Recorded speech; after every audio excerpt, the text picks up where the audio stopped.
कि जीत तो नीरज भाई को जीतने से कोई रोक नहीं सकता है, मैं दावे के साथ कहना चाहता हूं। लेकिन अभी तक जो रिपोर्ट है, प्रधानमंत्री जी के बाद सबसे ज्यादा वोट से नीरज भाई आज की तारीख में जीत रहे हैं। लेकिन मैं आपसे निवेदन करना चाहता हूं, इस उद्घाटन के अवसर पर आपसे हाथ जोड़कर मैं विनती करने आया हूं, माननीय प्रधानमंत्री जी का प्रणाम लेकर आपके बीच में आया हूं।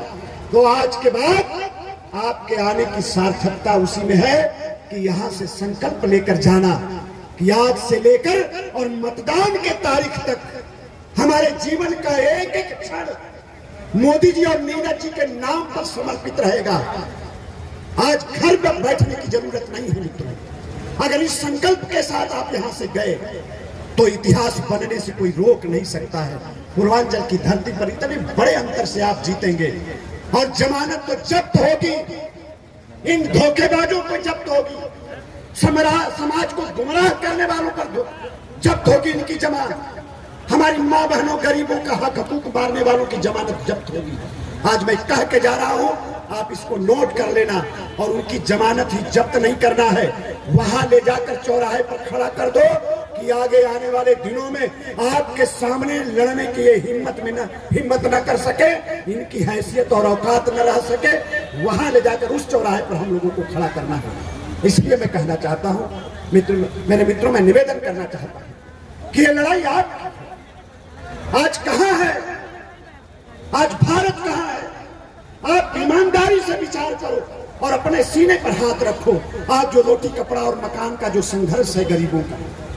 नौजवानों के सपनों को साकार करने का जो संघर्ष है, किसानों की जिंदगी को जो बदलने का संघर्ष है,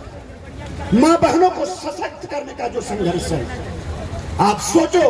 ये मोदी जी की सरकार और मोदी जी का पुरुषार्थ का परिणाम है कि जिन अंग्रेजों ने हमारे ऊपर इतने लंबे समय तक राज किया, हमें गुलाम बनाकर रखा, लेकिन मोदी जी का कालखंड आया, आपने आशीर्वाद दिया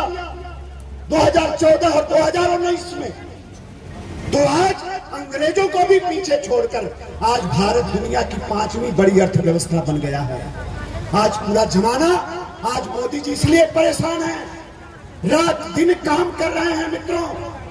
इसलिए आरक्षण नहीं, हमारे आरक्षण को कांग्रेस और समाजवादी पार्टी के लोग ये मारकर और मुसलमानों में बांटना चाहते हैं। और देश कर्नाटक की सरकार इसका प्रमाण है, हम प्रमाण के साथ बात कर रहे हैं। और इसलिए आप लोगों से कहना चाहते हैं, कहीं फंसने की जरूरत नहीं है, कहीं सोचने की जरूरत नहीं है। आज मोदी जी उस संकल्प के साथ काम कर रहे हैं, ऐसा भारत मोदी जी बनाना चाहते हैं जिसके पीछे पूरी दुनिया चले, ऐसा भारत नहीं जो भारत दुनिया के पीछे चले। आज मोदी जी ऐसा भारत बनाना चाहते हैं जिसके पीछे पूरी दुनिया चलने का काम करे। हमारे नौजवानों, हमारे किसानों, हमारी माँ बहनों, हम लोग बीच में भी आने का काम करेंगे। लेकिन मैं आपसे अंतिम बात कहकर अपनी बात को मैं रोकना चाहता हूँ कि जो संकल्प लेकर आप यहाँ से जाइएगा, आज की बात ये लड़ाई आपकी है। सच्ची श्रद्धांजलि स्वर्गीय श्री चंद्रशेखर सिंह जी को भी हम लोगों को देना है, उस महान नेता को भी नमन करिएगा जिसने बलिया के नाम को हिंदुस्तान की राजनीति की क्षितिज पर स्वर्णिम अक्षर से लिख दिया था, उसको भी भूलने की जरूरत नहीं है। और सब कुछ समेट कर हमारे लोकप्रिय उम्मीदवार मोदी जी ने जिनको अपना आशीर्वाद देकर आपके बीच में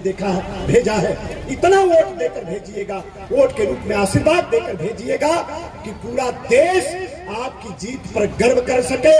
गरीब गर्व कर सके, किसान गर्व कर सके, हमारा नौजवान गर्व कर सके।